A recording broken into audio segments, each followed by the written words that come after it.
The House on Ridge Lane, Part 3. The door that wasn't there before. The morning after Ava's last visit to Ridge Lane felt like someone had set the world to mute. Birdsong didn't make it through the window like it usually did. Her bedroom, once her safe haven, felt too still, like the air itself was holding its breath. She sat on the edge of her mattress, hands curled around a chipped mug of coffee gone cold. It was the fourth night in a row she'd dreamed of that hallway, the one that shouldn't have existed. But this time, it wasn't just a dream. This time, the hallway had a door at the end. A door with a brass knob and a long, dark scratch running from top to bottom, like someone had tried to claw their way out. She couldn't shake it. She didn't want to. Ava hadn't told anyone about the house. Not her sister, not even Caleb. The place had clawed into her curiosity like a fishhook in her chest. She kept going back, even after that phone call with the empty static. Even after the shadow in the corner of the attic had turned its head. She told herself it was for her documentary. But that was a lie. She needed to know what was inside that house, what had happened there. She hadn't told anyone, but someone knew. On her front porch, half buried beneath the morning's newspaper, was a VHS tape. No label, no case, just a single strip of black magnetic film spooled inside its plastic shell, waiting. Ava stared at it for a long time before picking it up. It smelled faintly of mold and ash. Her old VCR, used once in a college film class, was still stashed under her TV. She popped in the tape and braced herself for the grainy flicker of aged footage. The screen crackled to life. A woman's voice, shaky and breathless, spoke from behind the camera. August 18th, 2003. Second night inside. Still no cell reception. Something's wrong with the air here. Like it's thicker. Like we're being watched. Ava leaned forward, heart already beginning to race. This wasn't just some old horror movie. This was real. This was the film crew, the one from 2003. The camera panned over dim hallways and warped door frames. Familiar, the same house, but different somehow. Older, meaner. It showed scrawled symbols on the walls, scratch marks on the floorboards. The voice whispered again, "I think the house moves when we're not looking." The footage cut. Then, a new shot. A man with a camcorder strapped to his shoulder, whispering frantically into the lens. "We can't find Jason. We heard him scream, but the hall is gone. The one near the stairs. It's just wall now, just wall." The tape ended in static. No credits, no ending. Just a frozen frame of the living room, dim and empty. Until, at the last second, a figure appeared in the background, too still to be natural. Ava sat motionless for almost a minute after the screen went black. She ejected the tape and turned it over in her hands. No address, no sender, just a tiny smudge on the spine, almost a fingerprint. Her phone buzzed. Unknown number. No message, just a photo. A blurry still from the footage she had just watched. The last frame, the living room. But this time the figure was closer to the camera, and its eyes were open. She drove to Ridge Lane with the tape still in the passenger seat. Rain had started to fall. Not heavy, but persistent. Thin streaks trailed down her windshield like veins. The street was empty as always, its old houses sagging with neglect, the trees hanging too still despite the wind. When she stepped out of the car, she noticed something she hadn't before. The air here smelled of iron. Ava approached the front door with her camera strapped to her shoulder. Her fingers hovered over the doorknob. She didn't knock. She just entered. The inside was just as she left it, dusty, warped, and cold, but something was wrong. The light wasn't coming through the windows right. It was softer, yellower, like it was sunset, but it wasn't even noon. She made her way back to the attic staircase.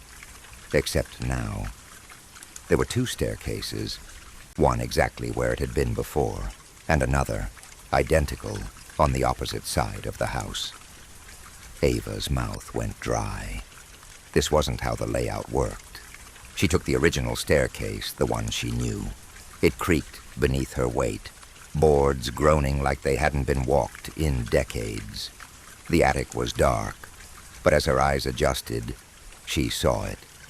The same camera from the 2003 crew, perched on a tripod, still aimed at the same corner. And now, the corner was empty. The shadow was gone. A chill passed through her spine. Ava turned slowly, camera raised. Behind her, near the back of the attic, was a door that hadn't been there last time. It looked just like the one in her dream. Brass knob, long jagged scratch. Her heart pounded like a drumbeat in her ears. She approached it. Her camera trembled in her hands as she reached out and touched the knob. It was warm. She didn't open it, not yet. Instead, she scanned the rest of the attic, looking for anything at all, that might explain what she was seeing. Her flashlight flicked across old filing cabinets, rusted shelving, a moth-eaten coat slung over a chair. And then she saw it. A film canister. She crouched down and picked it up. It was labeled in smudged black marker. Reel 3, don't show Ava. Her breath caught. She turned it over. No other markings, no date. But she recognized the handwriting. It was her father's. Back at her apartment, the rain hadn't let up. Ava laid the reel down next to her VCR and stared at it like it might come alive. Her father had died 6 years ago. A heart attack while driving. No warning, no explanation. And yet, he had once been a filmmaker, a documentarian. One of the reasons she picked up a camera in the first place. He had never mentioned Ridge Lane, never mentioned this house. But here was his handwriting, telling someone, not just anyone, her, to be kept in the dark. She needed a projector and answers. The next day, she went to her university's film lab and borrowed one under the guise of working on an independent restoration. The student behind the desk didn't ask questions. Back home, she threaded the reel with shaking hands and turned off every light in the room. The projection clicked to life against her wall. Grainy, high contrast, black and white. Silent. The first frame. Her father.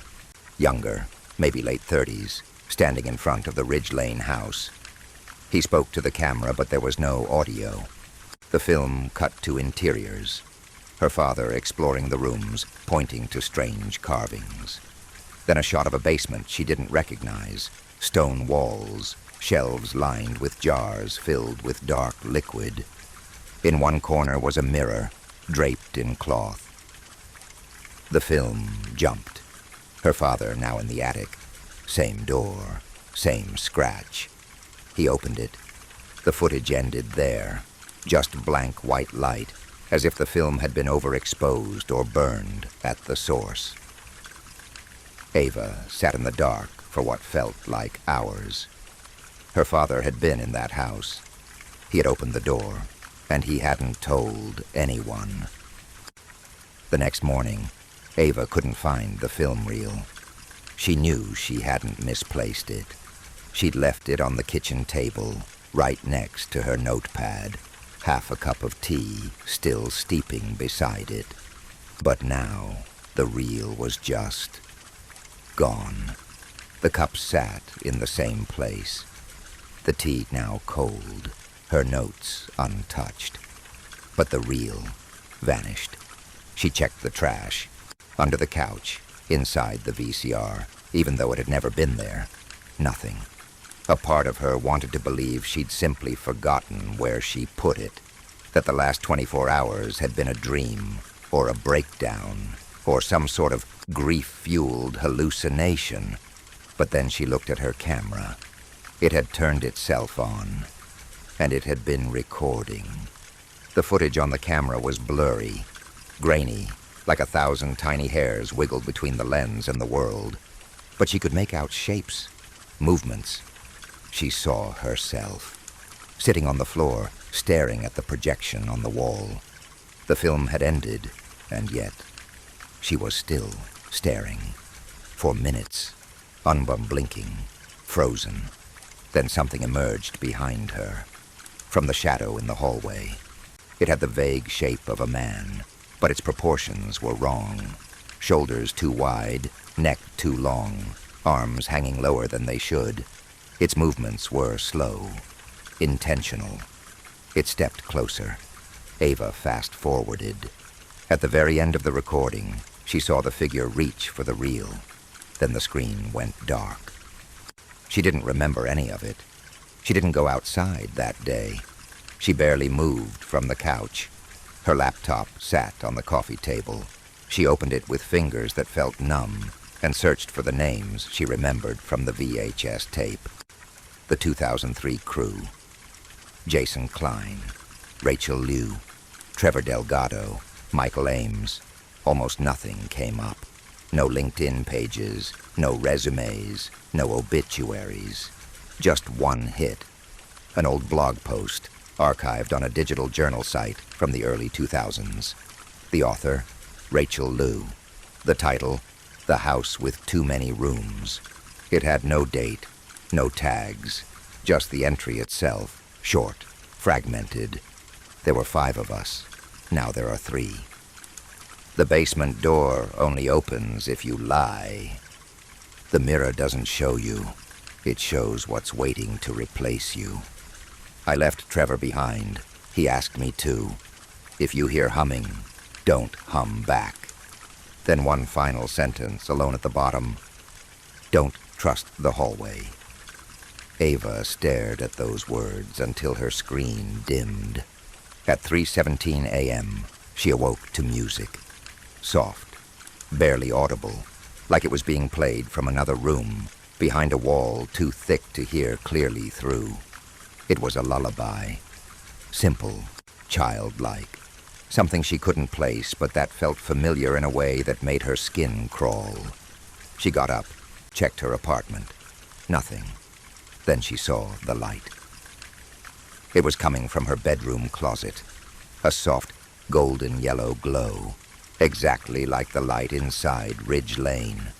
Her breath caught. She stepped closer. Her hand trembled as she reached for the closet door. She opened it. There was no closet inside, just a hallway. The walls were peeling. The floor was warped.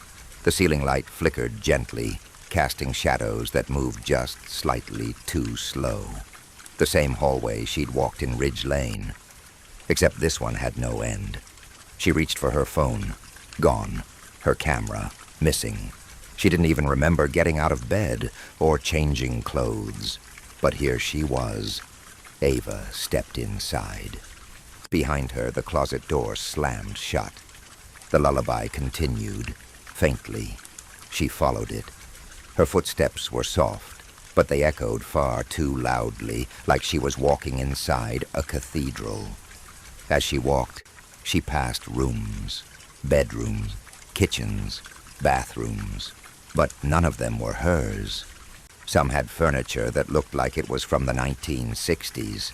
Some were childlike, full of rotted toys and torn wallpaper.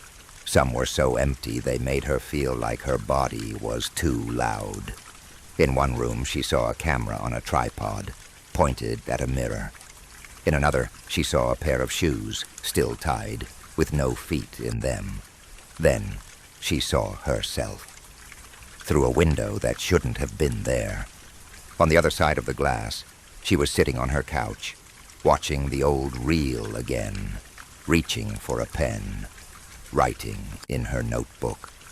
It was now a perfect reflection of the present. But in the room where she stood, there was no camera, no couch, just the window. And then her reflection looked up and met her eyes. Except Ava hadn't looked up. She ran. The hallway twisted, rooms repeated, some doors vanished behind her. She turned a corner that hadn't been there before and stumbled into darkness. Her knee hit the floor hard, and then, faintly, ahead of her, she saw movement. A figure. It was standing with its back to her, head tilted slightly, like it was listening. She didn't move. The figure spoke without turning. "You're not supposed to be here yet." Its voice was wrong, like three voices layered over one another. Man, woman, child. Ava backed away. The figure twitched once. Then the lights went out. She woke up in her bed, soaked in sweat, breathing hard. The closet door was open. Inside, her clothes hung undisturbed. No hallway. But the smell lingered. That same smell of dust and iron and old film. And when she looked at her feet, they were dirty, filthy, like she'd been walking barefoot through a basement. And her knee, bruised. She wasn't dreaming. Later that day, a package arrived at her door. No return address. Inside was a box of photographs. Old, faded Polaroids, most of them stained or torn. She flipped through them with trembling fingers. The Ridge Lane house. Different angles. Some interior, some exterior. Most were black and white. In one photo, her father stood beside a group of young adults. 4 others. Jason, Rachel, Trevor, and Michael. The 2003 crew. He wasn't just involved. He led the project. Another photo showed a notebook open to a diagram of the house. But the floor plan shifted. Scribbled arrows pointed to "door appears here" and "not accessible by daylight." The last photo made her freeze. It was a close-up of a mirror, and in the reflection, barely visible in the corner, was her face. She wasn't in the room. She wasn't born yet, but her face was there, watching.